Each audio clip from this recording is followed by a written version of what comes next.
सरहद एक और दुश्मन तीन। भारत के deputy chief of army staff general Rahul Singh का ये बयान तो आपने सुन ही रखा होगा। आज हम इस बयान का पोस्टमार्टम करते हुए उसकी अमली तस्वीर भी आपको दिखाएंगे। इसके अलावा एक अहम तरीन अपडेट पर भी बात करेंगे जो कि पाकिस्तान एयरफोर्स में J-35A तैयारों की शमूलियत के हवाले से है। इसके अलावा आपको एक बार फिर याद करवाएंगे कि मार्का हक, ऑपरेशन बुनियान मरसूस या आप उसे ऑपरेशन सिंदूर ही क्यों न कह लें, इसके दौरान पाकिस्तान एयरफोर्स ने भारत के एक नहीं, दो नहीं, तीन नहीं, चार राफेल तैयारे तबाह किए। तो आइए आज की वीडियो का आगाज करते हैं और सबसे पहले बात करते हैं सरहद एक और दुश्मन तीन की। भारत के deputy chief of army staff general Rahul Singh ने चंद रोज पहले नई दिल्ली में खिताब करते हुए ये अल्फाज कहे थे, जिससे उनकी मुराद ये थी कि पाकिस्तान के साथ भारत को अब चीन और तुर्की जैसे दुश्मन का भी सामना है। उन्होंने चीन और तुर्की को पाकिस्तान के साथ ही रगड़ने की कोशिश की, लेकिन हकीकत यह है कि चीन, तुर्की और पाकिस्तान ने मिलकर भारत को धूल चुटाई, लेकिन वैसे नहीं जैसे भारत दुनिया के सामने पोर्ट्रे करता है। भारत का इल्जाम है कि पाकिस्तान ने उसके खिलाफ चीन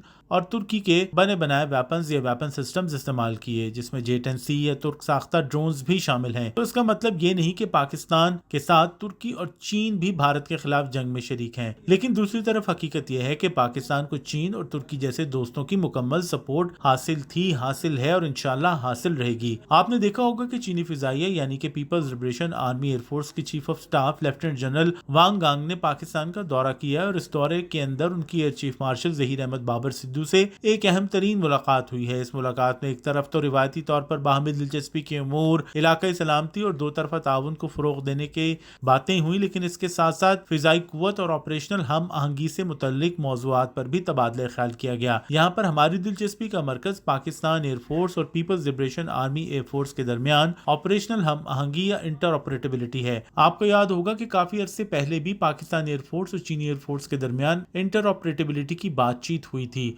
और अब जिस तरह से पाकिस्तान एयरफोर्स अब एक नेक्स्ट जनरेशन एयरफोर्स बनकर मल्टी डोमेन वॉरफेयर के अंदर अपना लोहा पूरी दुनिया में मनवा चुकी है, ऐसा ही कुछ हमें इस मुलाकात में देखने में आया जब लेफ्टिनेंट जनरल वांग गांग ने खुल्लम खुल्ला पाकिस्तान एयरफोर्स की ऑपरेशनल सलाहियतों को भरपूर अंदाज में सराहा, तारीफ की और कहा कि चीन की पीपल्स लिबरेशन आर्मी भी अब पाकिस्तान एयरफोर्स से उस मल्टी डोमेन ऑपरेशन वॉरफेयर में कुछ सीखना चाहती है। उन्होंने पाकिस्तान एयरफोर्स की भारत के साथ जंग में कारकर्दगी को भरपूर अंदाज में खराज तहसीन पेश की और कहा जिस तरह से पाकिस्तान एयरफोर्स ने air chief marshal Zaheer Ahmed Babar Sidhu की क़यादत में फैसला कुन और मुतवाज़न जवाब दिया है, वो बिला इश्तियाल जारहियत के मुकाबले में दुरुस्तगी यानी कि प्रेसिजन, नज़्म ज़ब्त और जुर्रत की आला तरीन मिसाल है। अब चीन की पीपल्स लिबरेशन आर्मी एयरफोर्स जो आने वाले दिनों में दुनिया की सबसे मौसर, मजबूत, मरबूत फिजाई कुव्वत बनने जा रही है, उसकी सरबराह का पाकिस्तान एयरफोर्स की तारीफ करना और पाकिस्तान एयरफोर्स से सीखने की बात करना यकीनी तौर पर मल्टी डोमेन ऑपरेशंस में पाकिस्तान एयरफोर्स की साबित शुदा कामयाबियों और प्रूवन मिलिट्री एक्सपीरियंस का एक भरपूर सबूत है, जिससे जाहिर होता है कि दुनिया अब पाकिस्तान का लोहा मानती है। दूसरी तरफ तुर्की की बात करें तो तुर्क वजीर दिफा यासिर गुलर जो कि खुद भी तुर्क फौज के साबिक सरबराह रह चुके हैं, उनकी भी air chief marshal Zaheer Ahmed Babar Sidhu से एयर हेडक्वार्टर्स इस्लामाबाद में मुलाकात हुई है और उस मुलाकात के अंदर भी पाकिस्तान और तुर्की के रिवायती बरादराना ताल्लुकात के साथ स्ट्रेटेजिक नौईयत की रिलेशनशिप को भी मजबूत करने पर इत्तफाक हुआ है। और इसके साथ ही ये बात भी कही गई है कि पाकिस्तान और तुर्की जदीद तरीन टेक्नोलॉजीज, खासतौर पर नीश डिसरप्टिव टेक्नोलॉजीज, जदीद एवियोनिक्स और बगैर पायलट के UAV समेत मुख्तलिफ दिफाई शोबों में ताउन करेंगे। तुर्क वजीर दिफा ने पायलट एक्सचेंज प्रोग्राम में पाकिस्तान एयरफोर्स की तरफ से दी जाने वाली मुआवनत की भी तारीफ की और पायलट एक्सचेंज प्रोग्राम का मतलब आप बखूबी समझ सकते हैं कि पाकिस्तान के पायलट तुर्की में और तुर्की के पायलट पाकिस्तान में तरबियत हासिल करते हैं या कर रहे हैं या करेंगे, और इस तरबियत के दौरान दोनों मुल्क एक दूसरे से बहुत कुछ सीखते हैं। तो ये पाकिस्तान की दुनिया भर में होने वाली तारीफ के हवाले से कुछ बातें थी। दूसरे इंपॉर्टेंट अपडेट के बारे में भी जानते हैं कि चीन की जानिब से J-35A तैयारों की बाज़ाब्ता तौर पर सीरियल प्रोडक्शन शुरू कर दी गई है और ये तैयारे पीपल्स लिबरेशन आर्मी एयरफोर्स का हिस्सा बन चुके हैं। पाकिस्तान में J-35A तैयारों की शमूलियत के हवाले से वज़ीर दिफा ख्वाजा मोहम्मद आसिफ के एक बयान से कंफ्यूजन पैदा हुई थी, लेकिन हकीकत यह है कि पाकिस्तान और चीन के दरमियान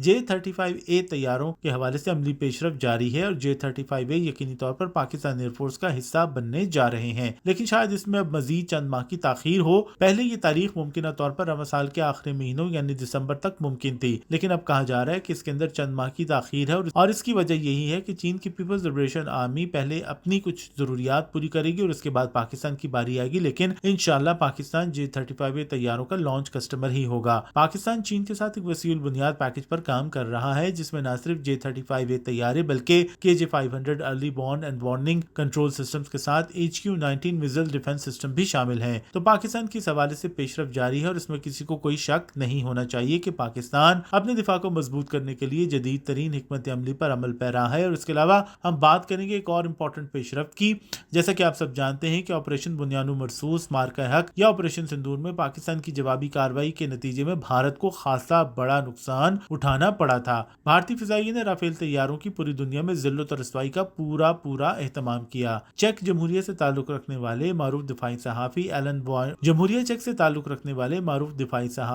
बॉन्ड्स ने इंकशाफ किया है कि पाकिस्तान एयरफोर्स के सरबराह ज़हीर अहमद बाबर सिद्धू से उनकी मुलाकात हुई या बात हुई तो उसमें ये बात सामने आई कि 5 से 10 मई के दौरान जारी रहने वाली लड़ाई में पाकिस्तान एयरफोर्स ने भारत की पूरी किल चेन को बेबस किए रखा। इस तरह से आप कह सकते हैं कि इंडियन एयरफोर्स को पाकिस्तान एयरफोर्स ने गर्दन से पकड़ रखा था। उनकी सैटेलाइट डाउनलिंक्स खत्म कर दिए गए, रडार जैम्स कर दिए गए और GPS उनका मारा गया। और इस तरह से ये सिर्फ और सिर्फ इंडियन एयरफोर्स की खुशकिस्मती ही थी कि पाकिस्तान एयरफोर्स के सरबराह ने उसके सिर्फ 4 राफेल तैयारे मार गिराने की इजाजत दी, वरना भारत का नुकसान तो पहले से कहीं से ज्यादा हो सकता था। तो अब आप कह सकते हैं कि पाकिस्तान एयरफोर्स के मुकाबले में इंडियन एयरफोर्स का स्कोर 7-0 रहा। और इस 7-0 का ब्रेकअप करें तो इसमें 4 राफेल, 1 सुखोई, 1 मिराज 2000 और 1 MiG-29 के साथ इसराइली साख्ता हेरॉन ड्रोन भी शामिल था। और यही वजह है कि राफेल का नाम अब पूरी दुनिया में भारत के लिए चिढ़ बन चुका है। जहां राफेल का नाम आए, भारत सरकार के कानों और न जाने कहां से धुआं उठना शुरू हो जाता है।